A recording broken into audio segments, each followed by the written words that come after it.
Hey guys, it's Katie. So we're going to use one of my veneers that I made the other day to make a pendant for myself. My coworker did pick the one she likes, so I'm going to use the one I like and make a pendant.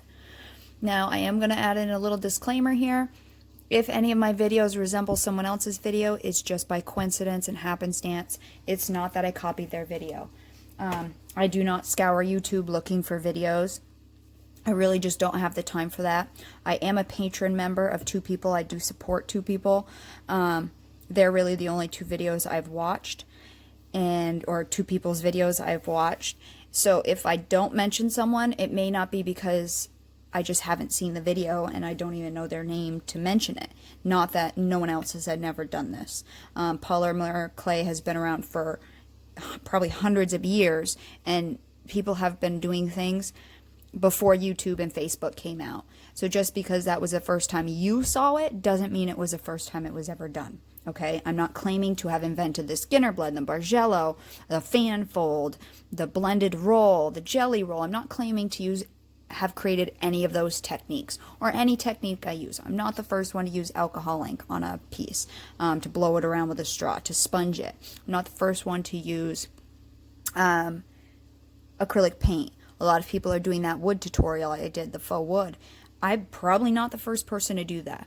I want people to use these tutorials. I want them to show their work, and that's what I want as a creator. I'm trying to give people help who may not be able to afford classes. I can't afford classes. I'm a self-trained artist.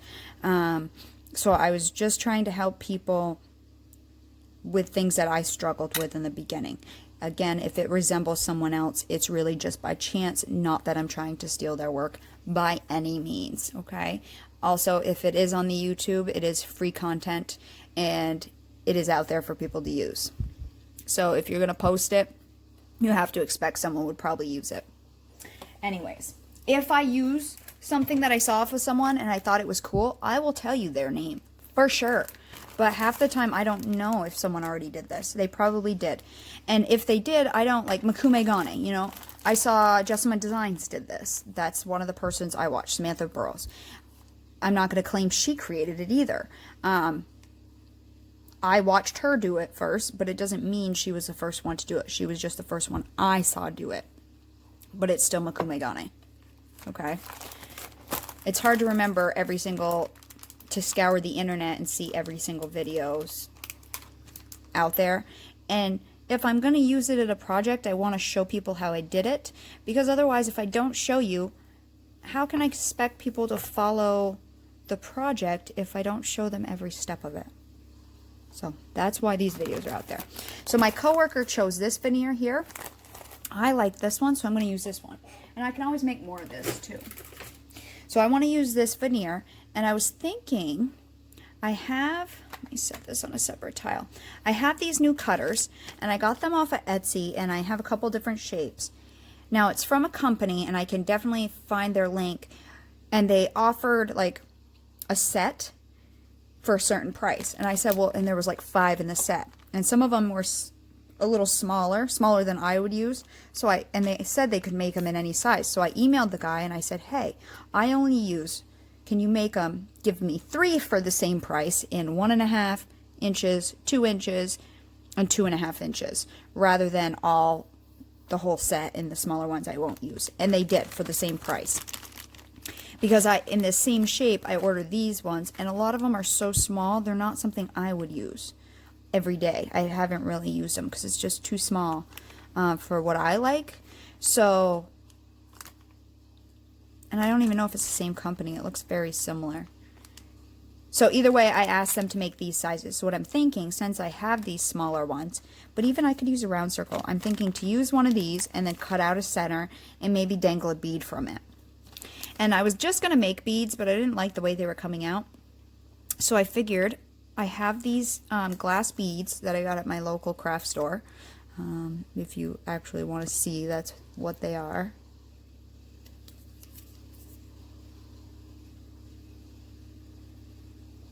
Okay, and they're just like these little pretty glass beads, and they definitely are glass. They're not plastic. Okay, and I was thinking they might have a nice tone to go with the one I the veneer I have. So what I was thinking is either I'll dangle it straight down or I'll dangle it from the corner. I don't really know yet. But I was going to use this head pin and just put a couple on here. And I have to decide later if I actually want to use them or not.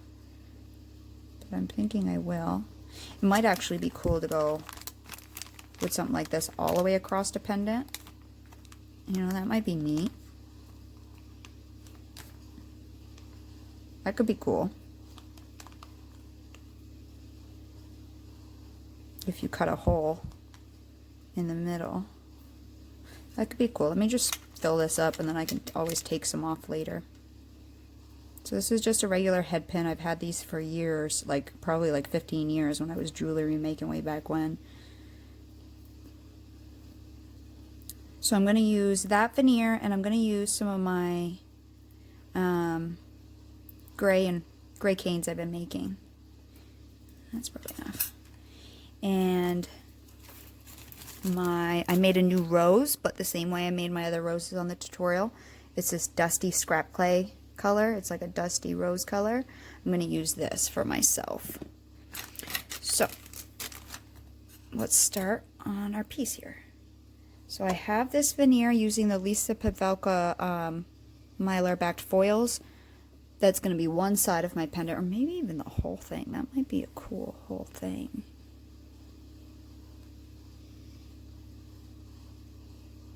I don't know. Now I'm like, oh, do I really, really like it? Do I want to make a whole pendant out of it?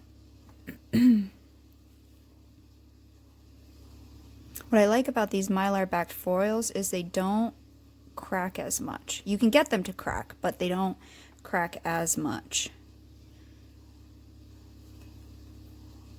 I don't know, maybe for this one I'll just do a regular one because I do like it, but it's not quite big enough to cut the cutter out. I don't know. That's a smaller one. Ooh, it might be big enough.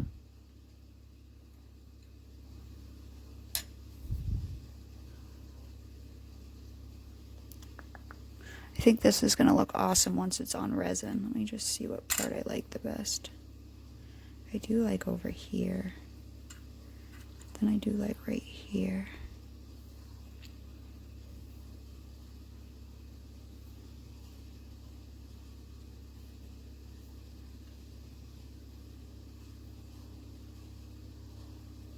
Maybe something like that. And then my thought was to cut out a center using these smaller ones I have.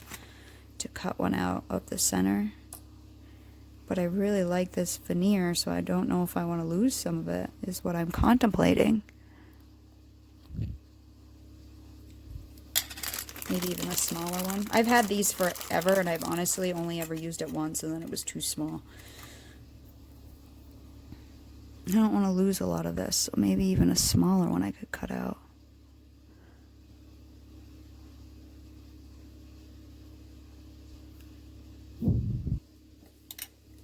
Try even smaller than that.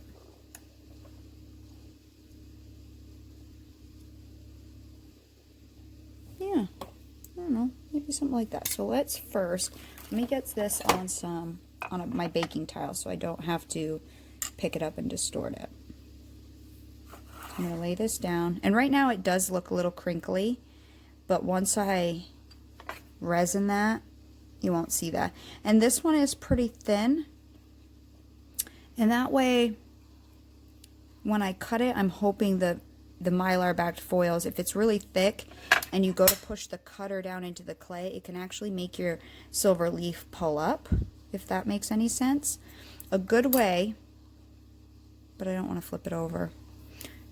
A good way, if you're having issues with stuff like that, is to flip it over and cut from the back side, but I'm afraid if I do that, this will come off some onto my surface. So anyways, I'm just thinking out loud. So let's cut a piece out, because this looks awesome for fall, I think. It's the first time I've used this cutter, so we'll see how it works. I do like the plastic cutters, because there's no seam, but we'll see if these are sharp enough.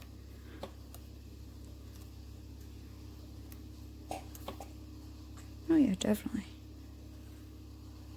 Don't throw this away. Keep that. I wouldn't throw it away. Okay, so there's that. Again, I'm not worried about the edges. I can deal with that later. And then I was thinking I would hang the pendant in this direction, like this. But that direction's also cool. Let's see. So what one was I going to use? That's the biggest. That one's smaller. Yeah, I think I was going to use this one. So the hard thing is with this is trying to get it centered. Now, my thought would be if you're questioning if you have it in the center, go down one size, and then you can also go up a size. So my camera's right in my face, which makes it difficult to cut things.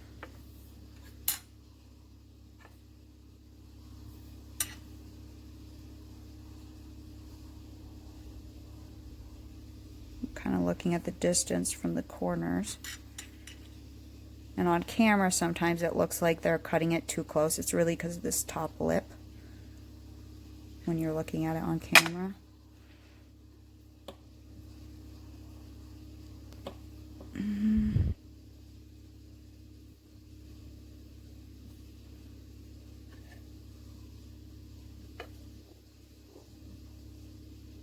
Sorry, this is taking me a minute. Let me pause this and get it where I think the center is.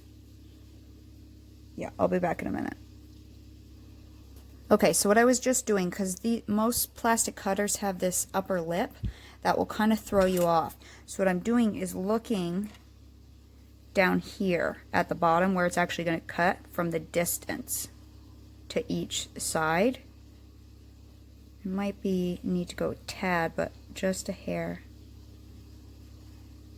Like that, and then I'm looking at it on this side to see how the distance looks from the edge to the edge, from the edge to the edge, and then I'm going to make sure each corner looks like that looks pretty good. Let's take the risk. Ready? And again, I have it on the tile I'm going to bake on, and that way I don't have to move it.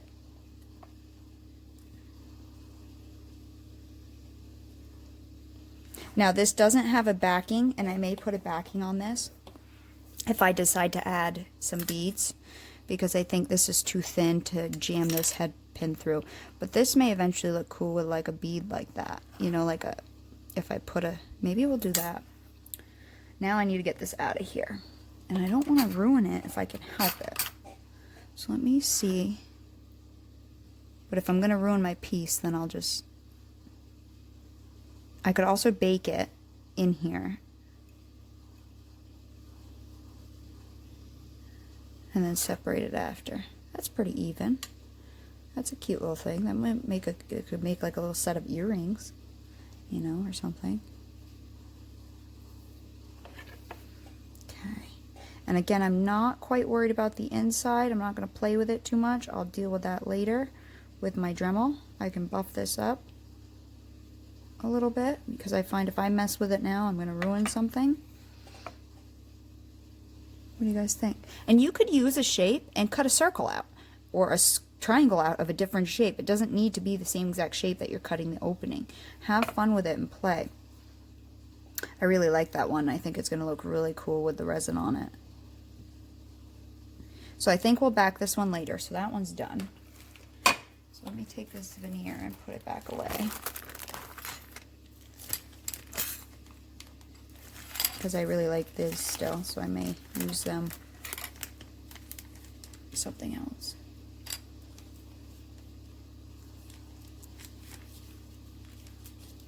This might look cool swirled into something. Okay, so there's that one. Now, with plastic cutters, the best way I find to clean them is just by taking like a baby wipe and wiping them off, because they do seem to catch a little more stuff, especially since I just use alcohol ink, or cut an alcohol ink veneer. So just take a baby wipe and wipe them off. And do it right when you use it. Ideally, that's best practice. Not that I do that every time, I'm just saying. Especially since a lot of the machined ones have these it has like a texture to it, so your clay tends to get stuck down in there. So I'm going to keep these off to the side because I don't know if I'm not going to use them. I may use them after that's out of the oven. Okay, so there's that one. Let me pick up my cutters. I'll be right back. Okay, so I also have this veneer that I like, that I made. It's very like, reminds me of oil paint a lot, so I might use that. These are also 2 new cutters I got. And I've once made a pendant like this that I'm going to show you. So this will be one. I'm thinking about using this cane, that was that really big flower that I reduced down small, mixed with maybe that one. Okay, so then I need to get something to set these on. So I was thinking I have this scrap. Maybe I'll mix this up and see what color, because you won't see most of it. You're going to mainly see these. Let me see what this color turns out to be when I mix it. I'm not going to set it on here, and you'll see why in a minute. So let me mix this up and see what this looks like. Just some blue scrap, some pearl it looks like, maybe a little alcohol ink in there, some green. I just want to see what color I get out of this scrap mix, and then, or I might decide to go with something else to put those canes on. Let me see what this does. And I don't have anything in mind. I'm just creating some pendants for myself right now. I feel like crafting, and that's what I'm doing. So that's a pretty color, and that might look okay if it peeks through behind these guys. So I might use this. Now, I do know I have this rolled out on a setting 3, and I want both sides, or both of these, to be about the same thickness. So once I add I'm going to roll it out to a setting 3, but then if I add slices of cane on top of it, it's going to be thicker than this. So I'm going to actually roll it to a setting 4.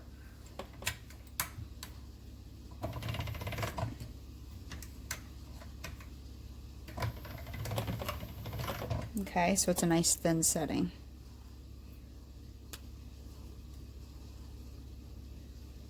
And then I also want to take a piece of parchment and set this on, just because it's easier to maneuver if you have it on a piece of parchment. You can kind of move it all around. Cut off this excess because I don't need that. It's big. Okay, so you'll see what I'm doing in a sec here, or how I plan on setting this up. So the background is going to be this. The foreground is going to be this one here. So I don't need a large amount. So what I'll do is I'll probably flip it this way here. I'm just going to score it like that. Okay. And then this one, can I actually get...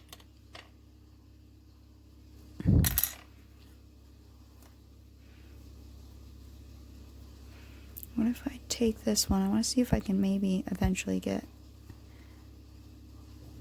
I don't think I'll be able to. I was hoping I could get 2 out of this because I really like this, but I can always make another.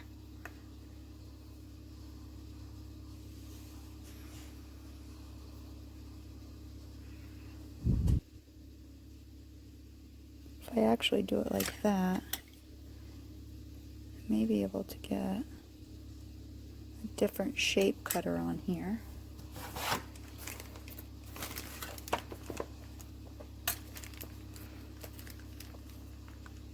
Yeah, I may be able to get a different shape cutter on there and use that twice. Anyways, let's do this one. Okay, so let me leave that for right now. So we're going to put our cane slices on here just like we've done many times in my other tutorials. So I got a new blade off of eBay. I don't know what brand it is. I know. Oh, actually I think this one's off of Amazon because this is just like my other blade. Super thin. And it's brand new, so I'm going to use this just for cutting canes. Okay, so I'm going to take some nice thin slices, and then again, this is hard with the camera being right in your face. As thin as you possibly can, and I'm saving up for a Lucy clay slicer. I am saving up for one. Maybe that's something I'll ask for Christmas. See if my fiance will buy it for me. If I tell him what I want, and I give him like the order number and stuff, that's usually what he'll get me. He got me a nice wood burner a couple years back. I'm gonna just set these aside for now. These are pretty. I think I only have one size of this. Oh, I might have a bigger one. This cut's nice. This new blade. Wow. Look at how thin I'm getting them and whole. A sharp blade makes a difference. Obviously, with your new blades, be super, super careful. I knew I needed a new one because even with sharpening my other one, it just didn't want to get as sharp as it could right from the manufacturer. God, I'm cutting these like paper thin today. Well, that side's not, but look. And it's okay if they're uneven.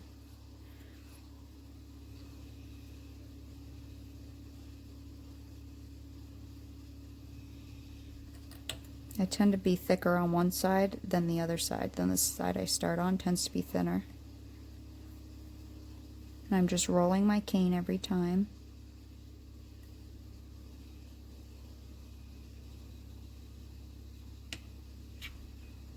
Okay, cut a few of those because this isn't very big. These I have different sizes of here. Let me see if I have a different size of this blue one. Okay, so I didn't have any more of the blue one, but I have these gray ones that I'm also going to use. So I took the large and I took the smallest gray and cut some slices off of them. And I didn't use my medium because my medium's similar to that. So what we'll do is we'll just begin laying them on. I'm going to start with my large, but you don't need to start in any particular order. And you can start with large and then go medium, small, and then put more of one on or the other on. So I'm just going to lay them on here. And what's nice about filling with translucent is you're going to see like an overlapping effect when it bakes.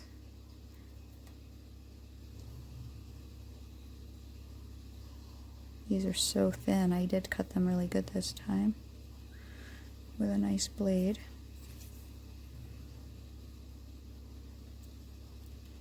And I'm putting it over the edge and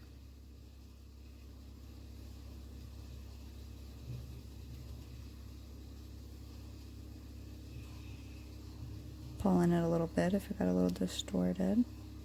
Okay, so there's those ones. And I'm going to put some of the blue ones on.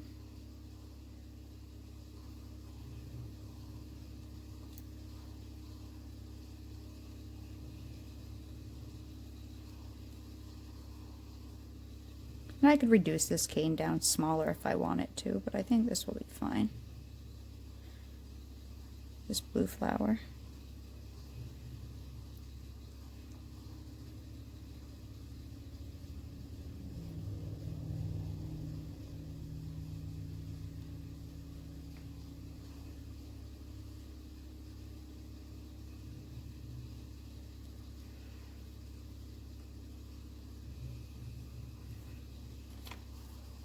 Now let me use my chunkier blade.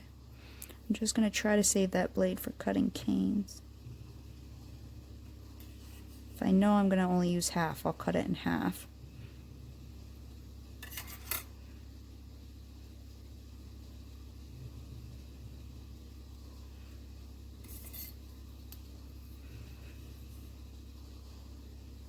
That's why I scored it. I mean, you could fill this whole sheet and then cut from the whole sheet afterwards, but I just like to try to keep it where I'm going to use it so I don't waste any clay or any canes. I'll fill in with this guy. I might cut a few more blue ones after.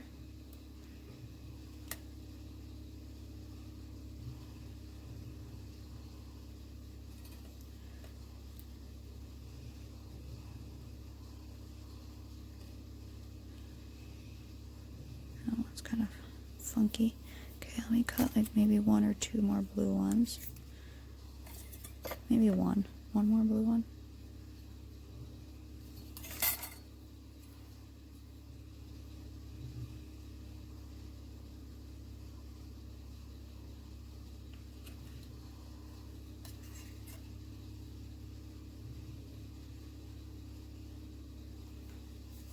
it needs a little glue somewhere in here.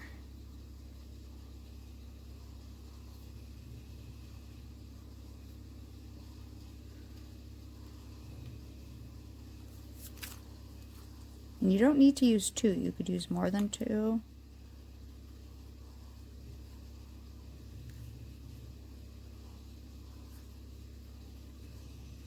You could use different kinds. I'm just looking at it, see what I think. Let's flatten it out. Let me grab a piece of parchment. Or this is wax paper, wax parchment. Because all my other pieces out here are used.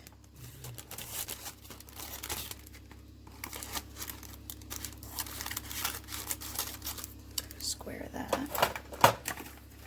And we're going to burnish it like we always do in my tutorials. So I'm going to start just by pressing down my finger.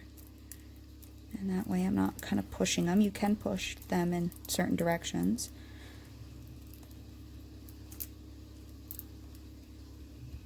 And then I'm going to take my roller, and I'll use my junk roller that sticks to clay now. Because I'm on parchment, I'll use that. And I'm gently rolling. I'm not really putting any pressure.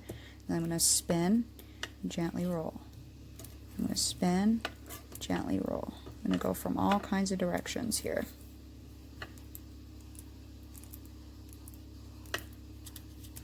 People are saying my videos have got them to be more experimental and creative with their art, and that's really my goal, to get you to play and realize there's no limits, there's no right and wrong. Just because someone said it should be done that way does not mean it needs to be. So take liberties, have fun, experiment. If it's not fun, we shouldn't be doing it. Okay, I'm just feeling that it's smooth. And then I'll take a peek at it and see if I like it. I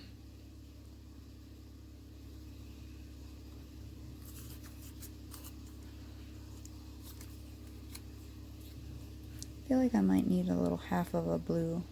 Well, maybe not. There's enough. I think it's good. Okay, so what we'll do is we'll cut this one out. Again, that's in my face, so I can't see what I'm doing here.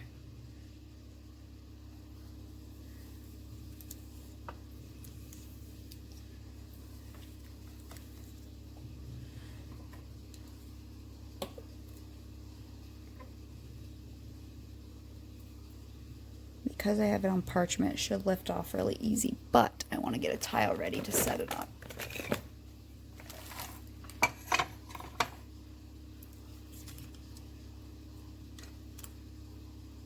Yep, I like that.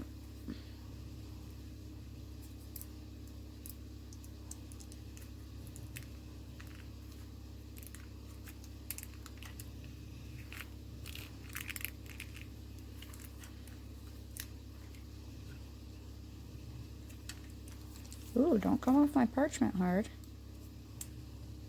Here we go. Honestly, I should have cut this right on my tile so it didn't distort at all. I should have just done that. And it's definitely a little thicker.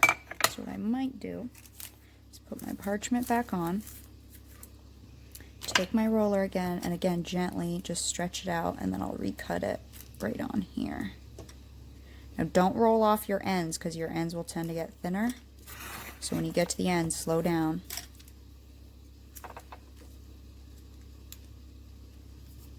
I just ordered a new roller because I have a small one, but this roller, for some reason, I cannot get it clean. I have tried scraping it. Well, after like everything else I've tried, you know, baby wipes, that didn't take it off. Alcohol, that didn't take it off. Acetone, that didn't take it off. There's like this, it almost like it had a coating on it that's worn off, and now it's sticking to the acrylic. It's really weird. So I ordered a new roller, a new large roller. This was a cheap one I got in the beginning before I even thought I'd like polymer clay. So I'm just trying to stretch this out again so I can kind of recut from it.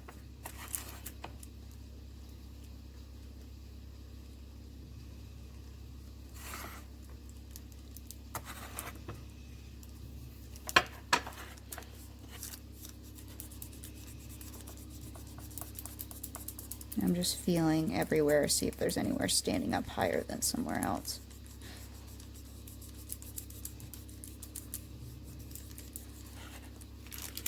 Let's see if I stretch that enough to cut again. Yeah, I did. I'm gonna cut that out again. And this time I won't have to move it because it's my baking tile. And then, hopefully, before I pick up my cutter, I usually try to get off the excess. But this cutter doesn't want to stick.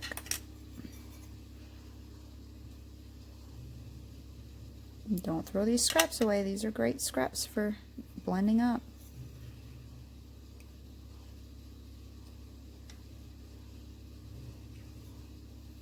Okay, so there's that piece. And that is going to go on top of the other piece. So let me put this on my tile because we're going to bake them separately. And then I'll pick a part I like.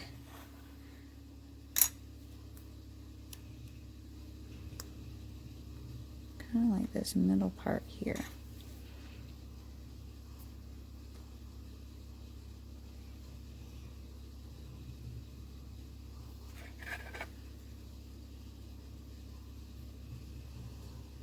And this will give it like a frame. You'll see when we put it together.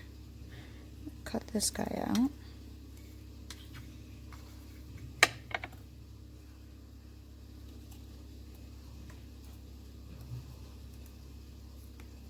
Okay.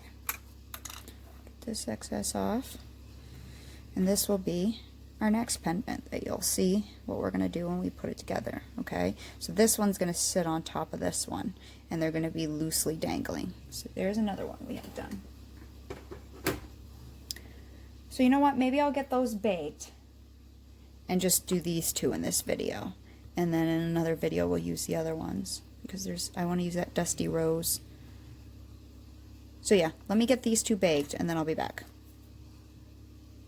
So with this piece, I'm just folding it over and I'm going to run this through my pasta machine to see if I can stretch it out to get it to come back into one big piece without losing my pattern too much. If not, mainly it was just scrap clay and some white.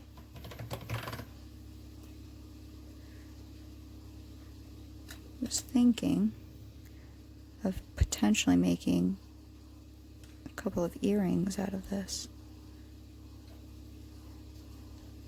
Let's do it. I've never made earrings. Well, I did once, but they're not the greatest thing. Nothing I'm crazy about.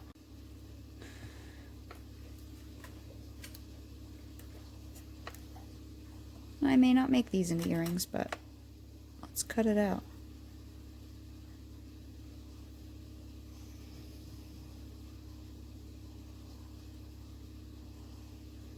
Trying to see if there's another part on here I like, or if I'm going to have to run it through the machine again.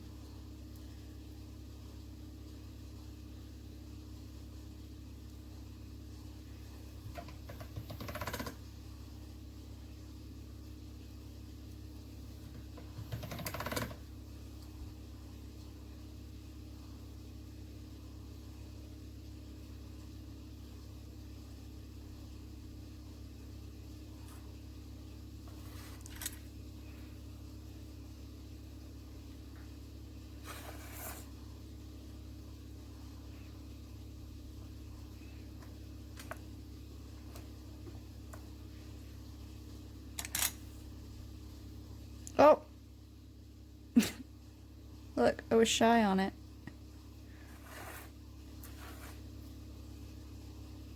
Which actually...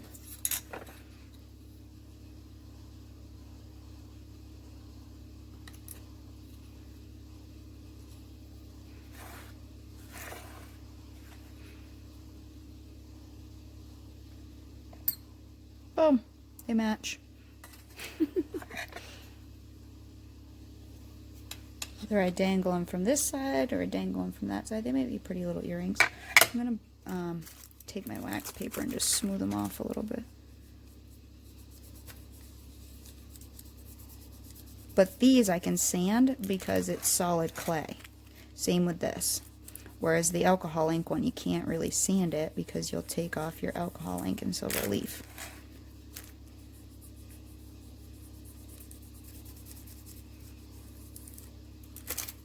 Cool.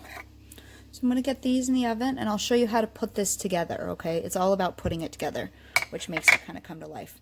So let me get them in the oven. I'm going to bake them, because it's a bunch of mix of clays, I always bake at 275, and I'm going to bake for a full hour.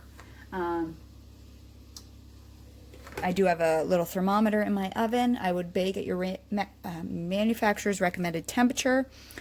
Mainly I use Primo, so that's why I do 275, unless I'm using like Pardo or Cernit, which I'm pretty sure it's Cernit. They bake at lower temperatures, so then I'll go to 260. But I've tested those clays in my oven to see how they'll do, because you want to try to avoid burning your clay if at all possible.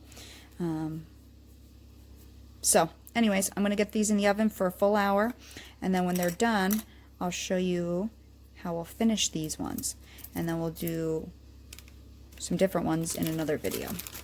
Okay, I'll be back. Okay, so they're all out of the oven.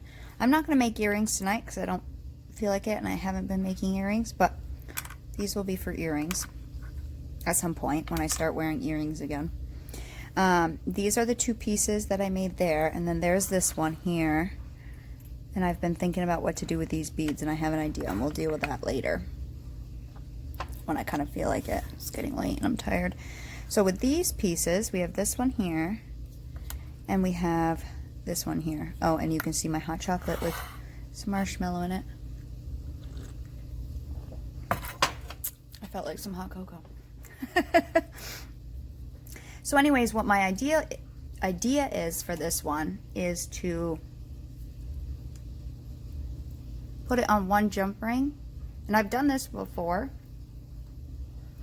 And someone bought it like immediately from me. I didn't even get a day to wear it. I was so bummed. So I'm going to put it on a jump ring and put them both together and have them dangling separate from each other. So either I could wear it with this up towards my neck, or I could do it with that up towards my neck, which is, I don't know, I kind of like it that way. You know what I mean? I kind of like it with the point facing down. But then I also kind of like it with the point up. Maybe I'll put it on my Facebook, a picture on my Facebook group, to see what they think, and I'll do it with them. Either way, we have to sand this. And so the way I sand is with wet dry sandpaper. If you're going to sand dry, I've said it before, you should wear a mask because breathing in the polymer clay is not good for you. This is what I'm going to use. I'm going to use 400 grit, 600, 800, 1000. I'll probably just go up to 1500 and then use my Dremel to buff. That 400's old, so let me get this 400 that's a little newer because it'll work faster for me. You can have a bowl of water right next to you to dip your water thing in. I don't have my bowl of water down here, so all I'm going to do is just spray. I have an old rag here as well, so I'm just going to spray everything, get it nice and wet, and we're just going to sand. So a lot of times I'll flip it over and sand like this first, and wherever you're putting the most pressure is where it's going to get sanded more. So a lot of times I'll sand at one end, and then I'll hold more in the middle, and then I'll sand the other end. And these are pretty smooth because we burnished it really well, so I don't need tons of sanding on this. And this is a new piece of sandpaper, but just enough to get it nice and smooth, okay? I'm not worried about the back because I'm going to attach it to this one, and it would be really weird if both of these flipped around. This back is the same design, so again, I'm not worried about the back, but you can always back your piece if you prefer to do that. I don't think the back looks bad, but I will sand the back a little bit. A lot of times after I get most of sanding, if there's still a little rough spot or an area just to get the edges well, I'll just put the sandpaper in my hand and sand it this way as well.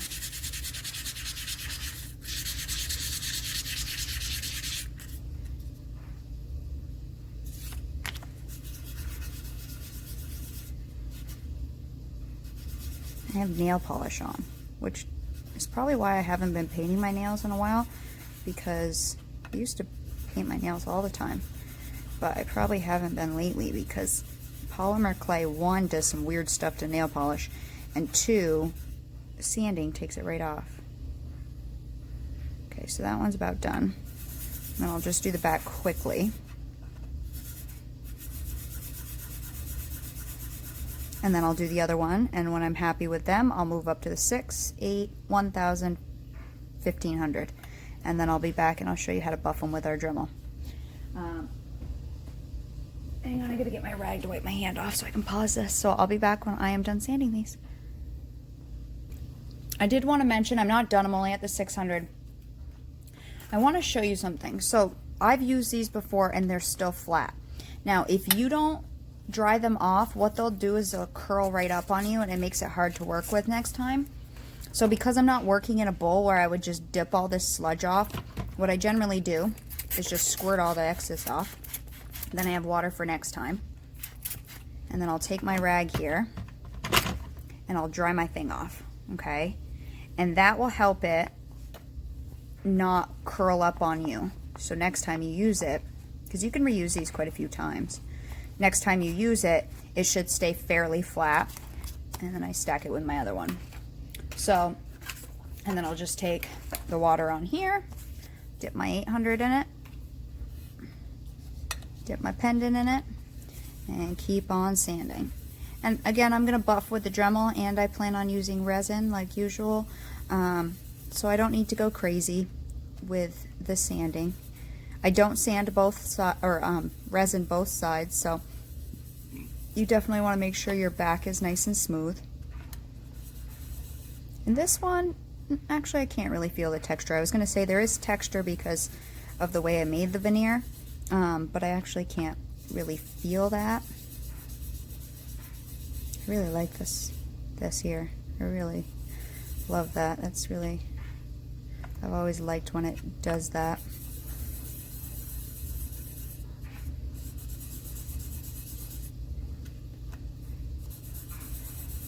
So we'll make some cool new pieces for myself to wear. So I'm at the 800, I just have to go up 2 more. I'm not sanding the one with the silver leaf type stuff and the alcohol ink, because that will come off. But this design is all the way through on the clay. It's solid clay. So this won't come off. I can sand. I mean, it could look different as I get into this, but it won't come off. So I'm sanding these. Okay, let me do the last 2 and I'll be back. I'll wipe up my mess and I'll be back. Okay, so now they're all sanded. And if you want to try to get a high shine with just your sandpaper, definitely go up. I have up to 10,000. But because I have a Dremel, I really don't need to sand that high. If I go higher, I still get the same kind of shine once I use my Dremel. So I have a Dremel 4000. It was reconditioned by Dremel. I bought it on Amazon. I've had it for a few years now. I'm going to push the lock button here, and that will allow me to untwist and pull my bit out. Okay. These are rag wheels I've bought off Amazon. The orange one is slightly more coarse than the white one, so I use the orange one first. Keep your finger on the lock button, put it in, and tighten it. Give it a tug, make sure it's stuck on there. I usually polish around speed 15, so I'm going to polish it, and I'm also going to clean up any scraggly bits along the end with this, because if you put pressure, you can clean up edges with this as well. So I'm going to do that. I'm going to do them both, front and back, and then I'll do one to show you, and then I'll do the white one. Okay, ready? Now I'm going to put this over my lap because it's just easier to use. Yes, those are my toes. It's just easier to use my Dremel, not over my desk. Okay, ready? Here we go.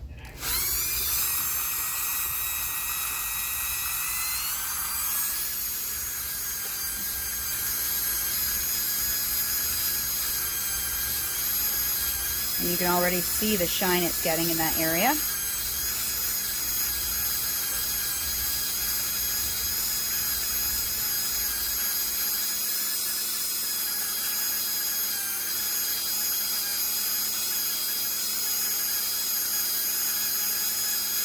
And you can do trimming with this if you put more pressure. If you feel like a little bump, you can do some trimming.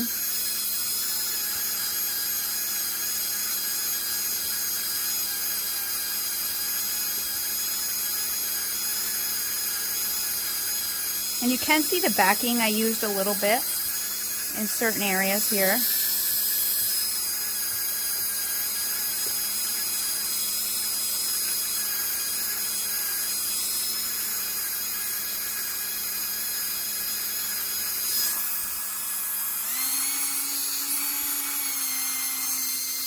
And if you're definitely new at using it, go a little slower. You may fling your pendant, that's okay. As long as you're using good clay. Sweet clay, you might actually shatter it. Okay, then when I do the edges, I'm going to choke up, and I'm going to use my thumb. Just very light pressure. Sometimes I'll go away. If I don't need to trim a lot, I'll just go away from me.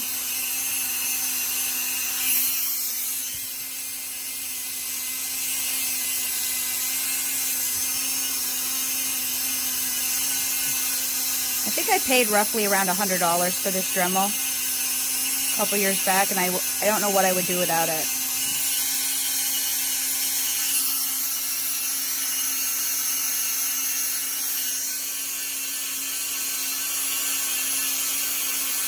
Truly. I use it all the time.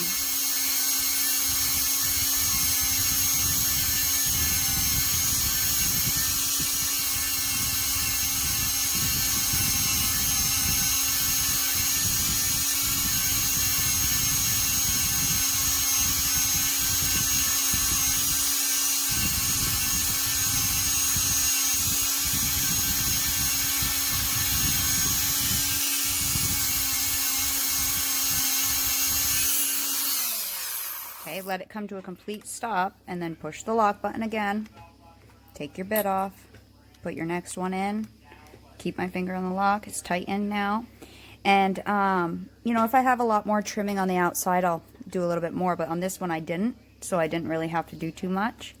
My Dremel does rattle a little bit, but I used to use it for mosaics, and I think a tiny little piece of glass went down on it, which is why I think it rattles when I used to trim glass.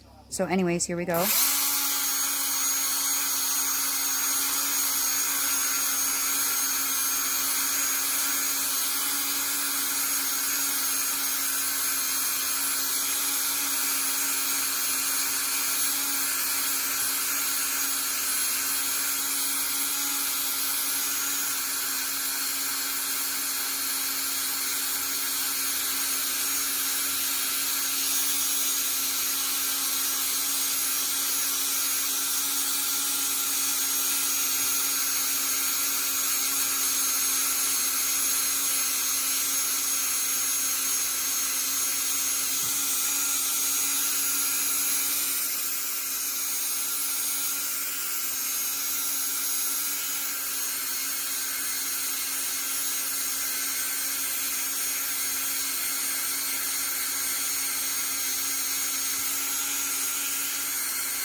Okay, so here's the same, and this, you know, like I said, I'm going to put resin on it. So there are a few indents on here, like a couple indents. I'm okay with that because the resin will fill that in.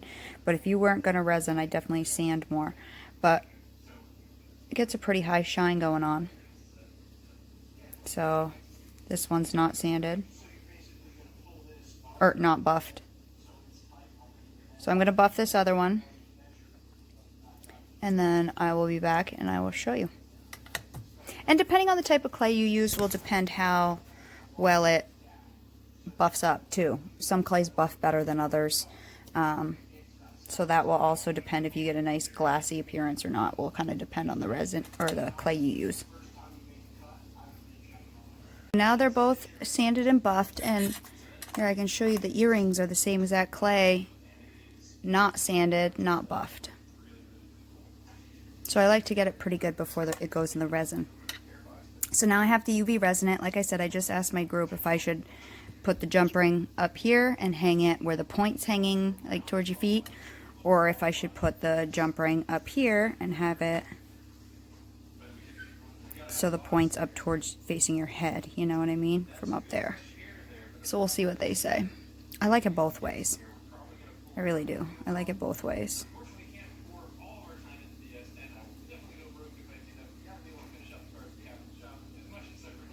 So we'll see what they say. Either way, I got to get these resined, and then I'll show you them when they're done, and we'll put a jump ring on and a bail. And other than that, that one will be done. The other one I have to think about just a little bit more, because I do want to use these beads. I think I'm going to have to put a backing on. I've never done this with the beads before, so I'm not sure how it's going to work, but we'll see if it works, and we'll do it together. Again, I think I'm going to need a little bit more time than what I have tonight, but maybe tomorrow after work I'll do it. I mean, it would look cool on its own, just the way it is. But I'm thinking, to my mindset is, but again, I don't know how I'm going to accomplish it right yet, is if I string these along here, or if I can find the hole, right? So string enough of them to cross the spans.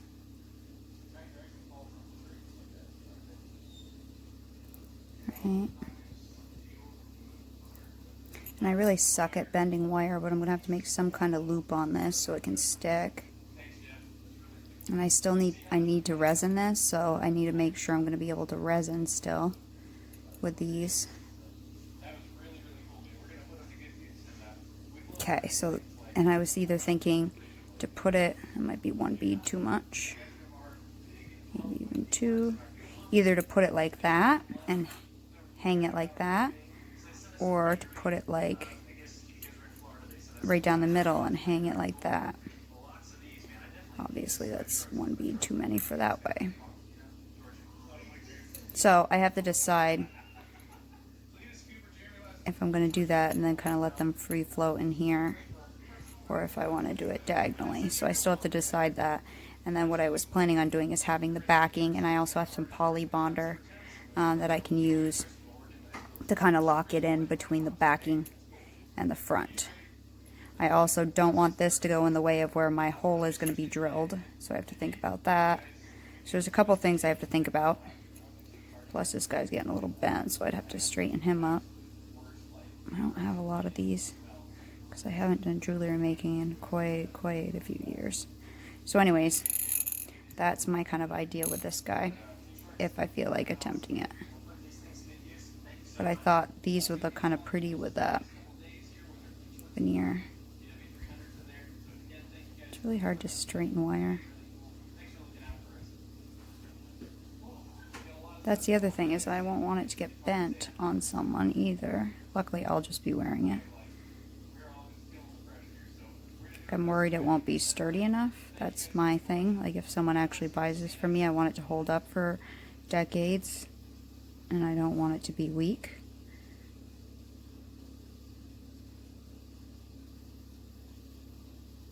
So anyways, I'll think about that. So I'll get some resin on these, and then I'll show you when they're done. Okay guys, I'm ready to do this. We're going to work this out together because I've never done it before. Let me just think for a second. So first thing, let me get some, I have some Kato that I've been warming up. I'm going to use Kato because it's going to be the pendant thing to hold my pin. It's the strongest clay. So I'm going to roll that out. Big enough to cover the back of that. I find it's the strongest clay. I don't know about other people, but I think it's the strongest. Okay, so that will fit over that. And I may smear the edges after, but right now, this is what I'm going to do. I'm going to take my cutters, wherever they are, these ones and these ones. I don't really care about the outside shape, it's more the inside shape, because once I put the beads in there, I'm going to be kind of screwed to cut it, you know? So I need to figure out what one did I use. I think it was this one. Okay, so let me cut it out. just so I have an idea. Well, no, I'm not going to cut the outside. I'm just going to cut the center hole. And I'm kind of skimping myself on clay here. Let me roll it out. It's on a 2 right now. Let me do a 3 so I have enough.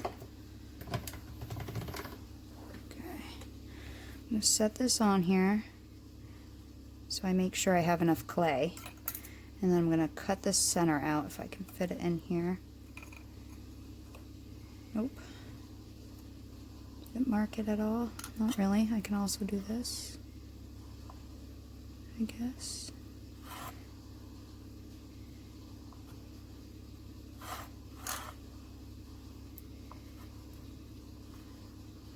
Take my craft knife. I'll pull this piece out. Okay. And actually I can even see where my pendant is, so that's kind of nice. Now again, I need to decide, am I going to hang it like this, or am I going to wear it like that?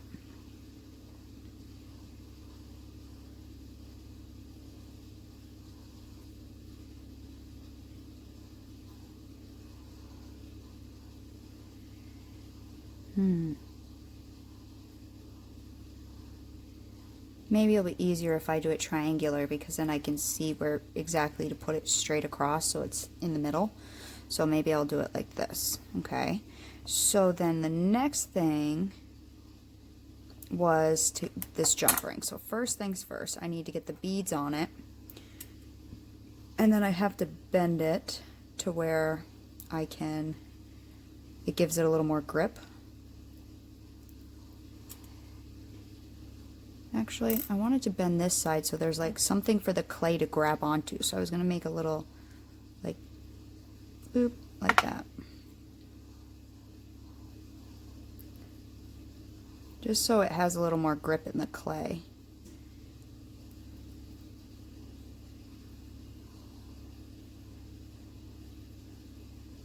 I also didn't straighten this. Should have done it before I started recording. I'm going to put enough in here to get across.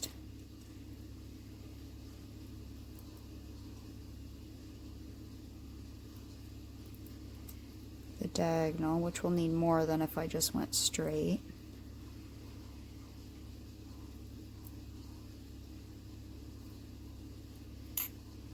That will be enough to sit right in there. And so here we go. So I have that. Let me bend this other side so at least it gives a little more leverage on the clay. Now you could cut it, but I don't have a cutter nearby, so I'm not gonna. So I want to keep it, if this one's flat like that, then this one needs to be flat as well. So you know, you can't have one of these facing out towards you, and you know what I mean? They both have to be facing sideways because they need to be flat. And I want a little bit to go on each one. And then make sure where I have enough room to drill my hole. The next thing I'm going to use is some poly bonder just to help it stick to the clay. I've never used poly bonder before, so I don't know quite how it works. And this thickness is letting these beads sit pretty level on the table. This thickness of clay. Even one thickness thicker might actually be better, so it's not like the beads aren't pushing up out of the pendant, if that will make sense. Because when I set this on, I want to be able to lay this guy flat on the table, or on my table. So when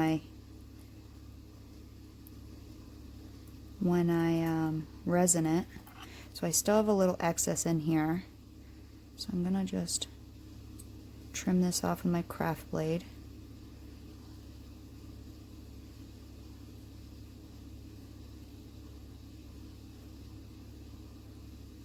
I was gonna do it after, but I guess I have to do it now.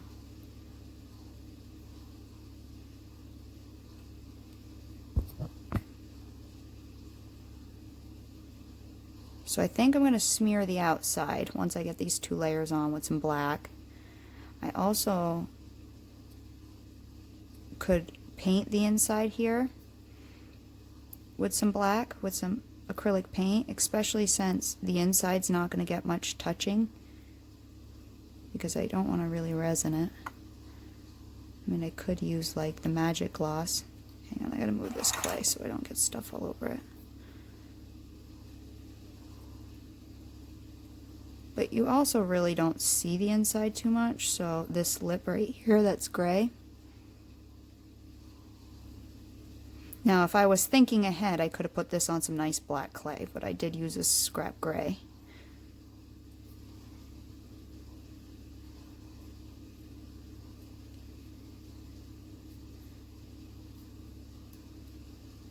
Like you guys know, I try not to use my nice clay if I don't have to. So go slowly with this, just shave, because if you go too much, you went too much, you know. You can always take more.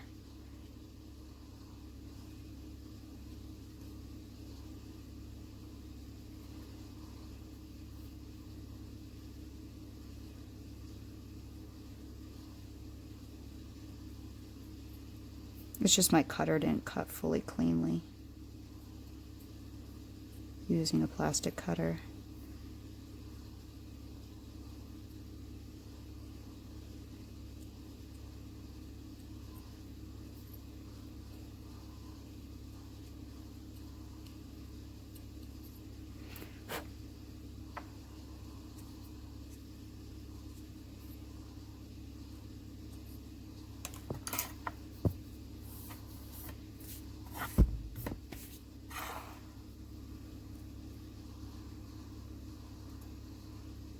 I just want to make sure everything's going to fit before I even attempt to do it.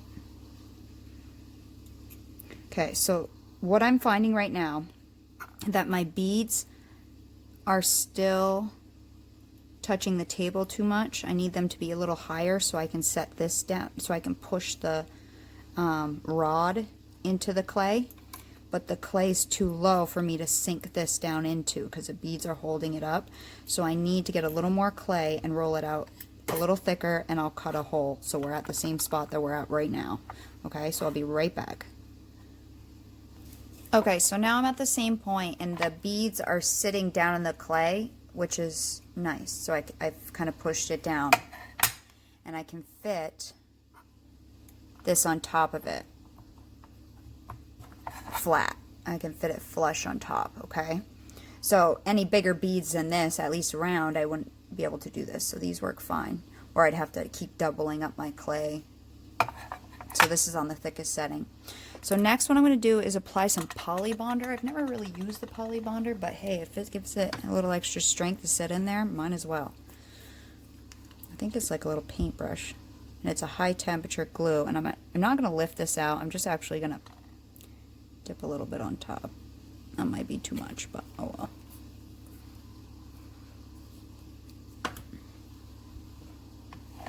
And I even have a cute toothpick here that I might get some of that off there.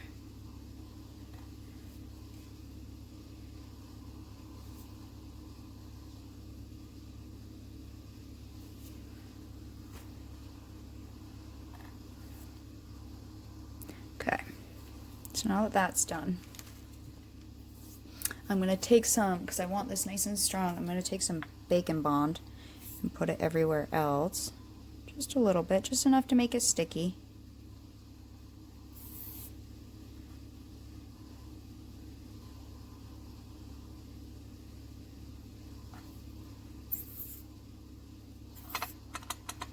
I do want to get my edges well.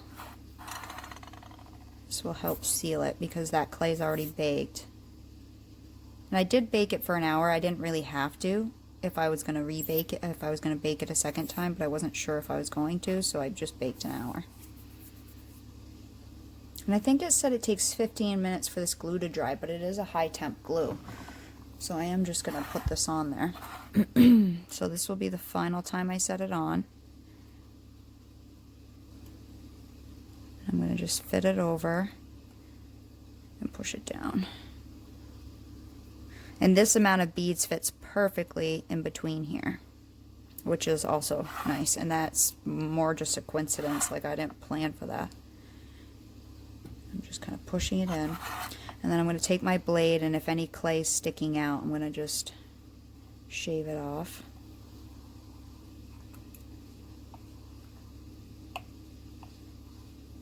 Get rid of it.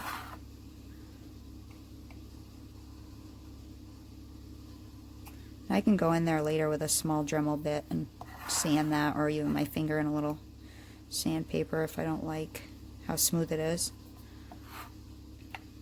But this should be smooth enough, because again, no one's really going to be looking at that part. Okay, if your cutter will fit over this, great. A lot of times mine won't.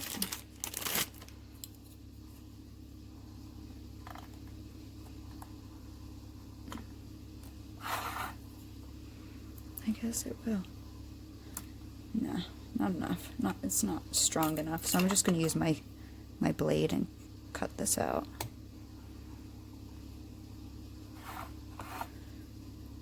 Right on my baking tile is what I have this on. That way I don't have to lift it up or anything. I mean, I guess ideally I should lift it up, make sure there's no air bubbles. I can texture the back. So I really should have had it on parchment. It would have been easier to pick up. Let's see if it works out or not, or if I have to re-roll this and get to this part. Let's see if I can pick it up, because it's kind of sticking to my tile. Honestly, I should probably just leave it. I feel like I should just leave it. I feel like something bad's going to happen if I try to pick this up. To texture it for a texture that I'm not overly worried about. Just wiping up all these little bits here.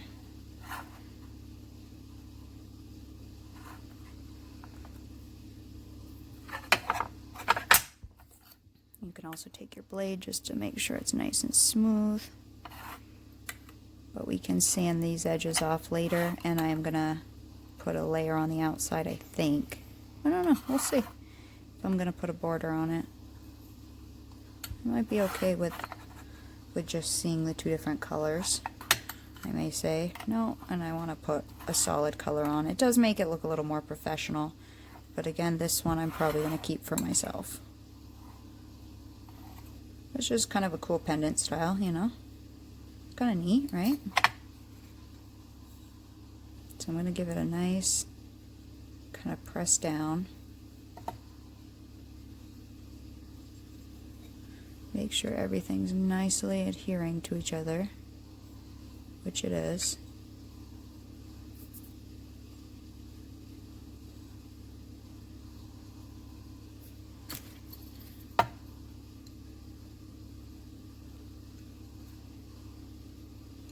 to smooth that there. It looks a little jaggedy in there, but that's okay. I can smooth it after with my buffing wheel, and a little pressure will smooth that out. So I'm going to bake this for a full hour in the, and I guess you could still hang it vertically like this and just have the beads, and these will move too. These will look cool, I think. And they're glass beads. They're not plastic beads. They are glass beads. So I can put this in the oven. So I'm going to bake this at 275 for a full hour to make sure it's nice and set and cured properly. And then I'll come back and I finish resining the other ones. I'll show you how to drill the holes and how to finish those off. And everybody told me how they thought I should hang it. I got more opinions on one type than the other, so I'll show you that. So let me get this in the oven.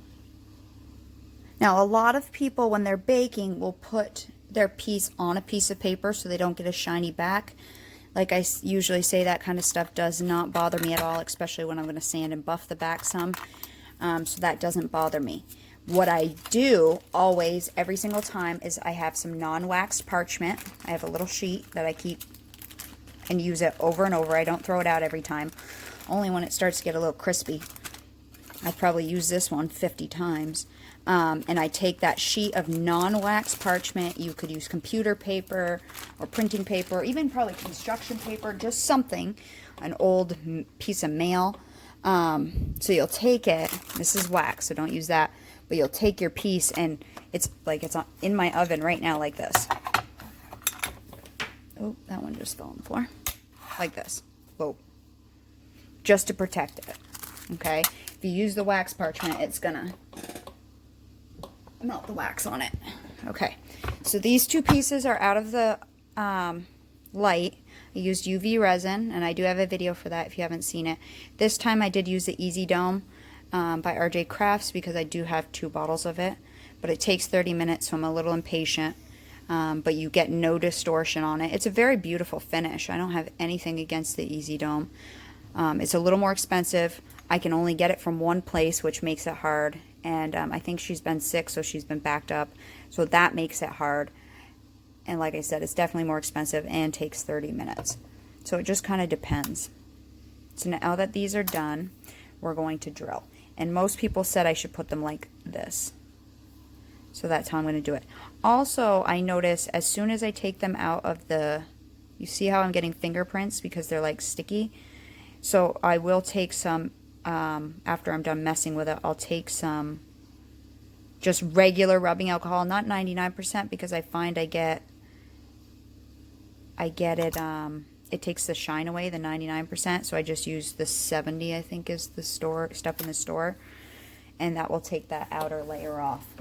For a long time I thought something was wrong with it, but then I contacted Rhonda at RJ Crafts, and she said to wipe it with alcohol, and that seems to get rid of it.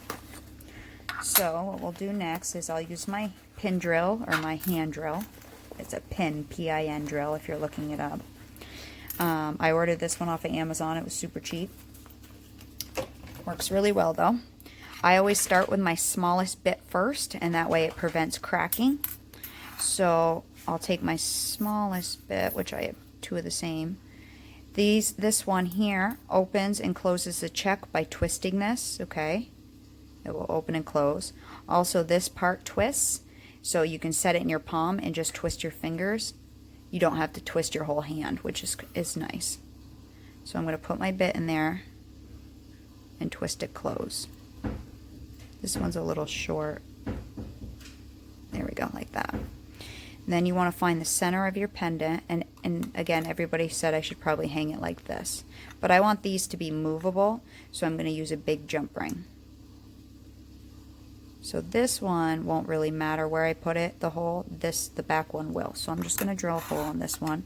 Sometimes it's easier looking from the back side to find the center. And because the camera's in my way, I'm going to put it over here so the camera's not in my way. And get as close as you can to center. I mean, it's not the end of the world. A lot of times what I'll do is I'll make a little indent where I think the center is. Can you see it right there? And then I'll just kind of take a peek at it. So I am going to drill right on that hole. It really just depends if I go from the back or the front. And I can actually see it. Can you see it right there on the front side? So hopefully before I go all the way through, I'll go to the front side right on that hole. It's easier doing this on the table, because sometimes you can crack your resin if you completely come from the back. I'm going to do this down on the table because my drill was sliding a little bit.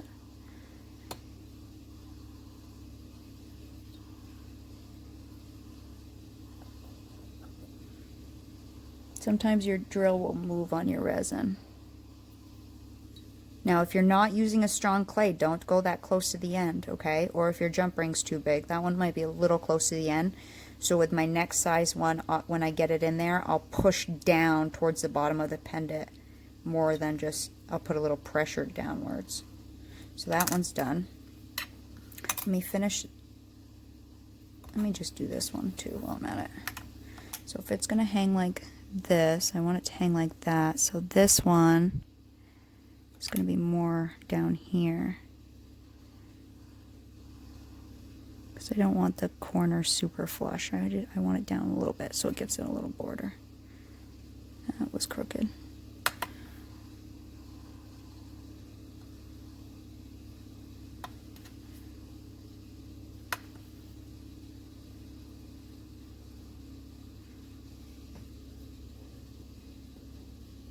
It doesn't take long to drill through. I mean, literally a couple of twists and you're like through. Okay. Oop. Scratch my resin. Again, it's harder to do this in the air. I'm just trying to make an indent. And on camera, because I cannot see what I'm doing with this camera 3 inches from my face. And the Easy Dome resin is actually really easy to drill through.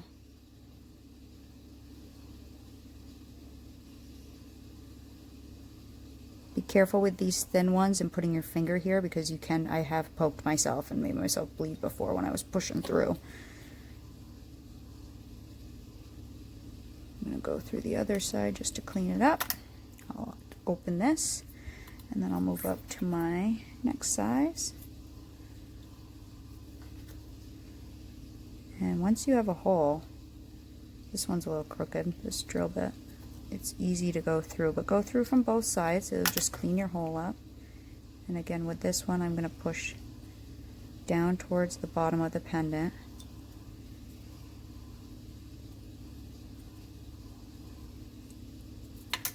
And I'm just going to work up sizing. I feel like I'm missing one. I did order a set of drill bits, extra pin drill bits on Amazon. So I have a whole bunch because the little ones can break. I'm going to go real slow with this because this is a bigger one and I am quite close to the edge.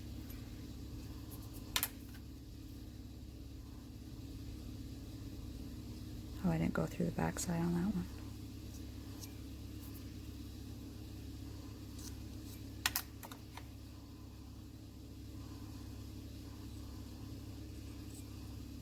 You see how dull it's getting from my fingerprints? That's the one thing I don't like. And this was, like I said, in the curing light, my Tiny Pandora curing light for like 40 minutes or more. Let me see. Now I have big jump rings. I have 10mm jump rings, and that's what I'm going to use so these guys have enough to move. I should get some like 8mm ones. Where are my 10mm? Actually, will 7mm be wide enough?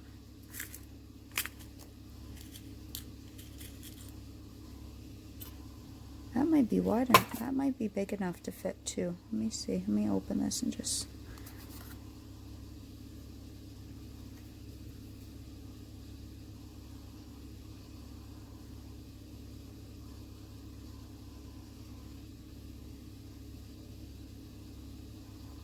Not quite. The circle there is not quite big enough to lay them both flat.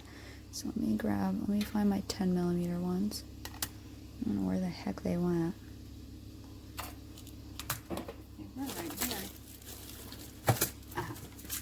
So I have these really big 10mm ones, which I should get some 8 because I bet you an 8mm would be fine. So it is going to be bigger. Also the gauge is bigger, which is the width around, so I'm going to have to see if I need to drill a bigger hole.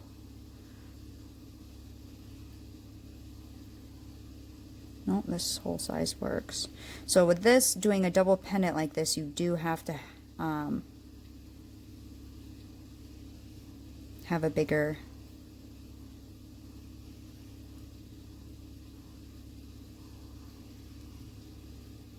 Why is it not sitting flat like my other one did? Did I drill it up too high? My other one sat flat, the other one I made. Oh, did I dome my resin too much?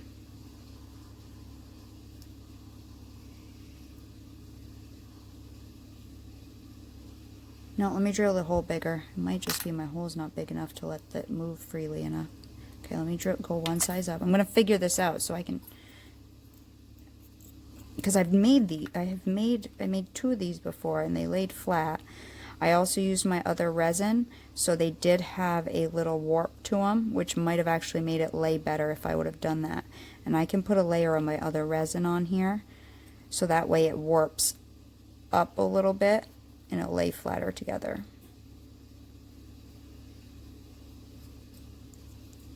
And I always drill my holes after I resin. One, it just gives it some more strength. And 2, your resin won't fall through the hole. So I do prefer to drill afterwards. But some people like to make their holes before.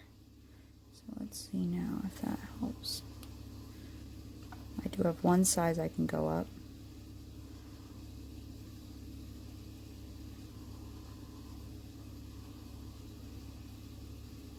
See, I don't like the way that's laying. I'm going to go up one more size.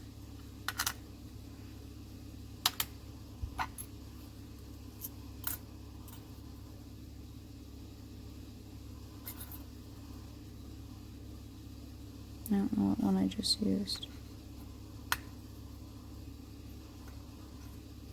I don't know. It's probably that one. Oop.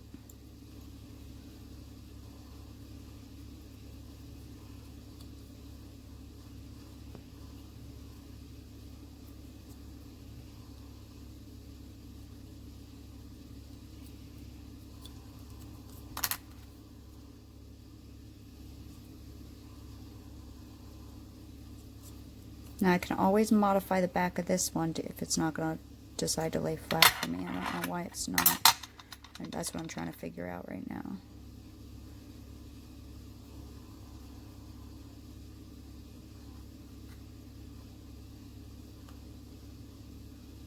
There's something about the way they touch at the top here.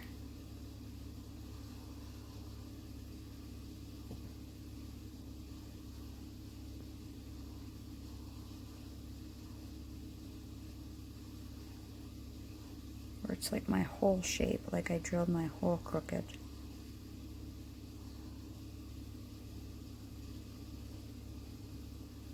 Just gonna slide my jump ring around, stretch the clay out just a hair. Okay, that's better. That's better. That's what I wanted to do, kind of. Oh, you can't really see it, but that's better. I just needed to make a bigger hole and then stretch my clay out. And now, when it's sitting upright, it's dangling how I want it to dangle. That's the whole point of it, is I want it to dangle like that. And you can make earrings, 2 earrings that do this as well. I want to clean these off before I close that jump ring. It's going to be easier to wipe them with alcohol now to get that outer layer out or off. So I'm going to take some 70% alcohol. That's 99. That's the only thing, really the only thing I'm not a fan of this resin is, look at that. I mean, and you can feel it. I don't know. It's really hard to get it like super, super clean. And it smears more than others from like if you rub it. Like I love the way the resin feels, and I'll find myself during the day rubbing my pendants.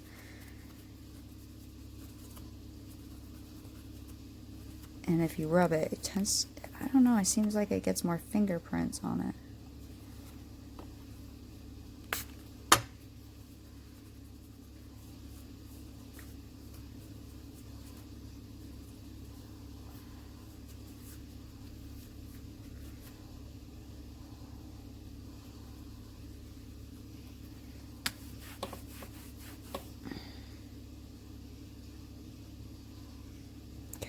I was just rubbing on my shirt a little bit.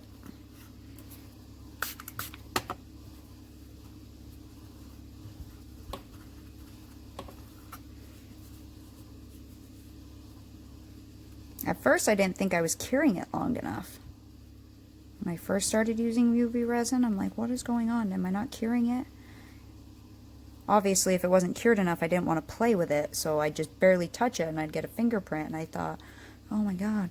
So I didn't want to like push into it or anything if it wasn't cured, so then I'd let it cure longer and longer and longer, and it never seemed to work.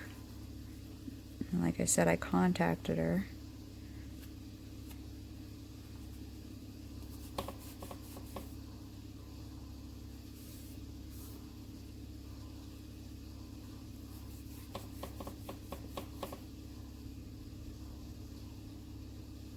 Sorry, I was just checking it out.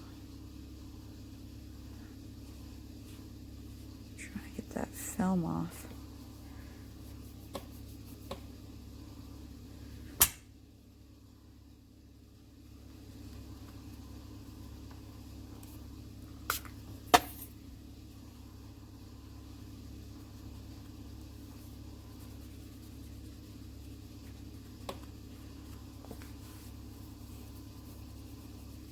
Just kind of buffing it on my shirt a little bit, my pajama shirt.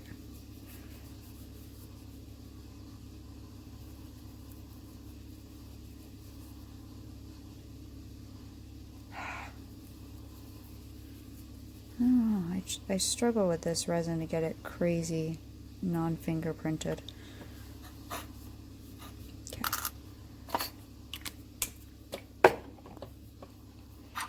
So then I need a bail, and I tend to wear silver, so that's why I'm doing silver, but you can do any color you want. I usually get mine off of Etsy and eBay and stuff like that. Amazon, I've even bought some. Just going to set them on top of each other just to see, like, do I want to do a small round one? Do I want to do a bigger one? Oh, that looks pretty good. Let's do that one.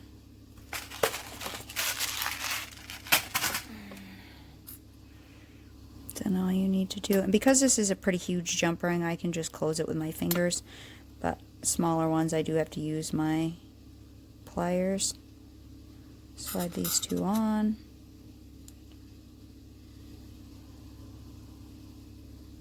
Twist it front and back to close them. Twist that around. It's stuck a little bit, so I want to definitely make it so it won't get stuck just by stretching the.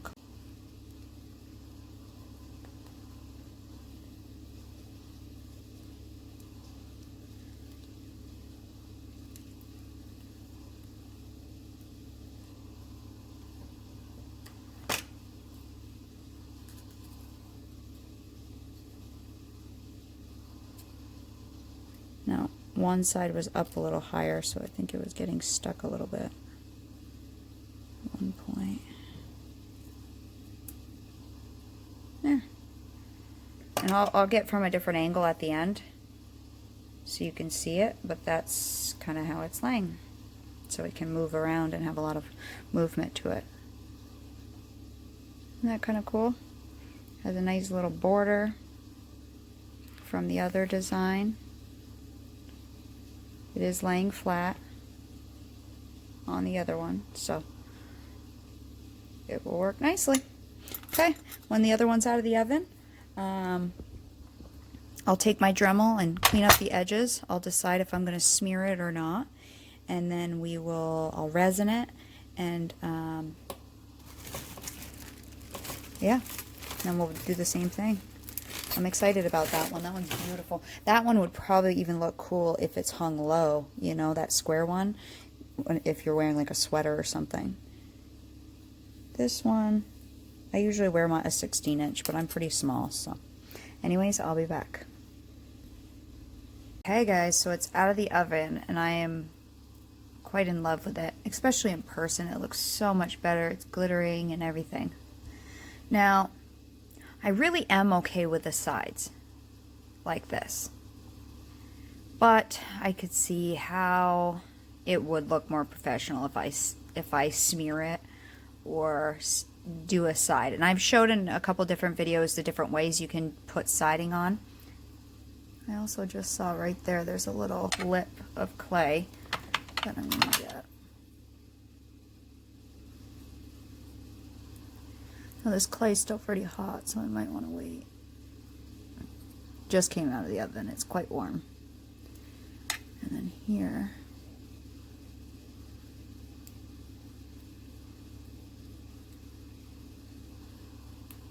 oh, it just kind of got stuck up under my bead.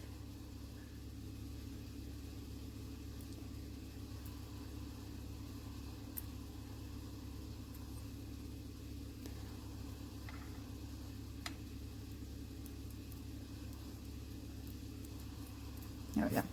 Okay.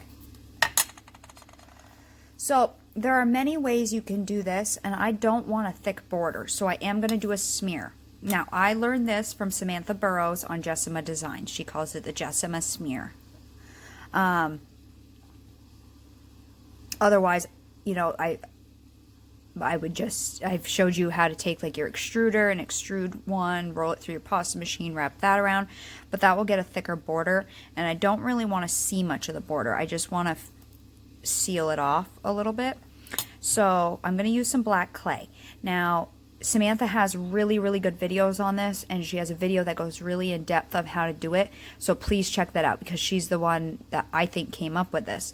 So you definitely want to go there and check this out. Pretty much all you do is just rub the clay on the side, okay? A thin layer.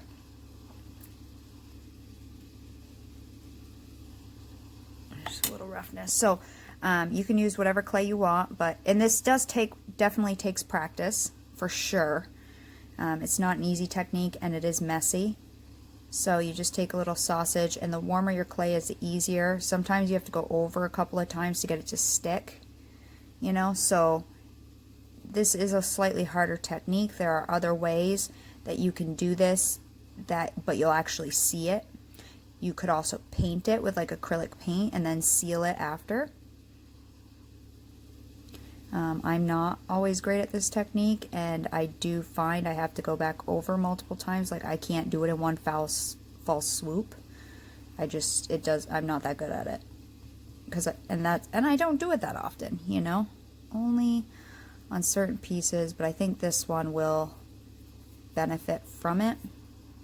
So I'm going to do this smear. Again, I'm going to refer you to Samantha Burrows. When I'm done the smear, because I baked this for a full hour, I'm only going to bake it for about 30 minutes, because this is such a thin layer that I'm going to put on here. I'm going to bake it for about 30 minutes, and then I'll resin it, and I'll be back and show you how to put on the bail and the jump ring, and then this one will be done. I love it. I think it's great. I think this one will look awesome on a longer chain, like where you're wearing like a bulky sweater or chunky sweater, you know, in the fall or in the winter. I think this one's going to look great down low or up high. I do think I'm going to hang it on the diagonal, but you could hang it on the straight and just have the beads diagonal. That would be super cool too, and I may do that at some point as well. There's a lot of fun things you can do with this kind of idea, and I'm probably not the first one to come up with it. This is just the first time I've done it with these kind of beads and using what did I use? A head pin. This is the first time I've done that. So again, it's probably been thought of before. I mean, this, again, polymer clay has been out there forever. So if someone else did it before me and I didn't see their tutorial, which I haven't seen anybody do this, cool. We thought of the same thing. So anyways, I'm going to smear this. Again, refer to Samantha. It's called the Jessima smear. And she has a great video on how to do this. And I will be back when I'm done this. I'm going to watch my show and Ink Master and do this. And I'll be back when it's baked off and done. Okay, so I have it all resined now. Looks awesome. The sides are done. All I did was buff them with my Dremel. The back I could have sanded, but I just buffed it. I am totally okay with this. But again, you could have put texture. So right now I'm asking my group, should I hang it like this or should I hang it like this? I like them both ways. I kind of like it this way. Bead spin will give nice shimmer.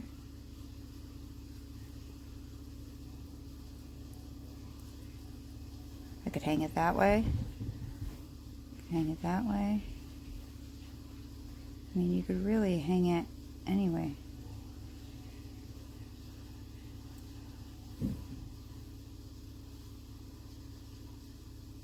I can't decide. I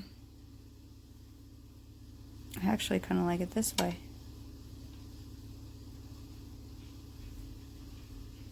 Oh, I can't decide. So anyways, once I decide, I'll drill a hole just like we did the other one, and I'll put a bail on, and then this guy will be done. I think it looks beautiful. I did also as well use the Easy Dome resin.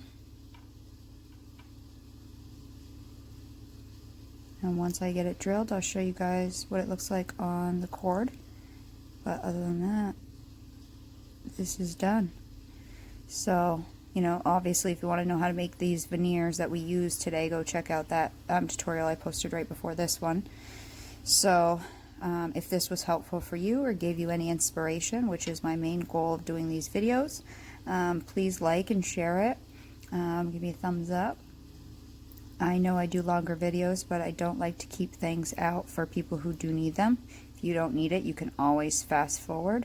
But if I don't add it, then it's not there for the people who need it. So anyways, yeah, let me know what you think. If you try to replicate it, definitely show it to me on my Facebook. I'd love to see it. Or what you come up with this idea. Okay, I will see you guys next time.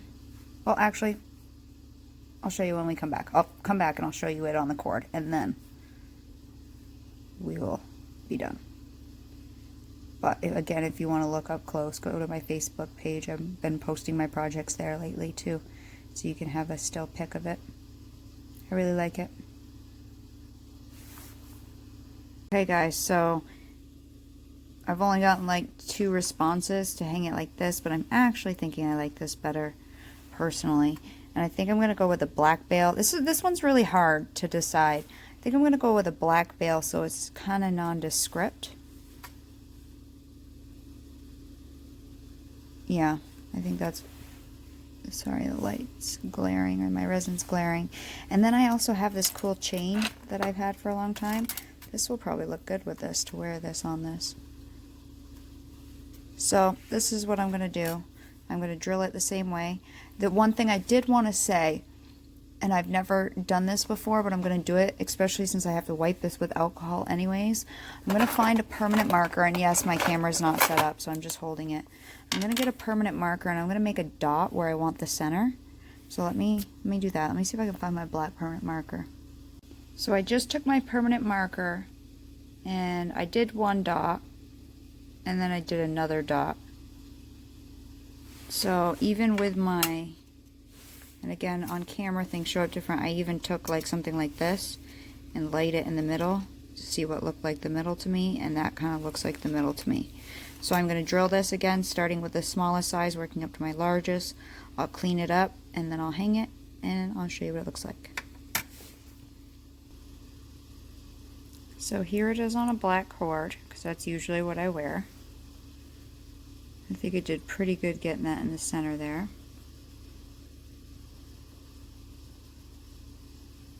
Someone asked me to hold it on a little longer, so I'm holding it on a little longer. And don't forget, as I'm moving, these beads will spin and get some nice shine. So, depending on the lighting, they look different.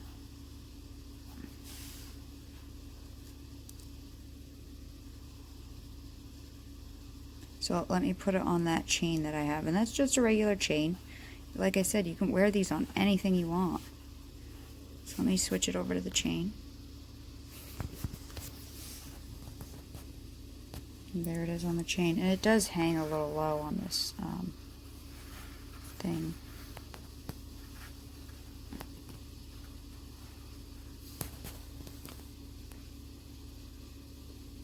Yeah, I really like it. In person, the black's not so bright. It's actually black. So it's really not as noticeable as it is on this video. It looks more silver on this video, but it's actually black. Like, it's blending in really well to the background thing. So anyways, this tutorial is done. I'm sorry my tutorials are kind of long, but again, I don't want to leave anything out. If this was helpful or inspirational, please like, share. If you have any comments, write them and I'll try to answer them. Again, I probably am not the first one to do these techniques. It's just the first time I've done them. And if you do this one, I'd love to see it on our Facebook page. Katie's, K-A-T-I-E, '(S), Polymer Clay Friends on Facebook. Feel free to join us. It's a great group of people. Okay. Later. I'll see you next time.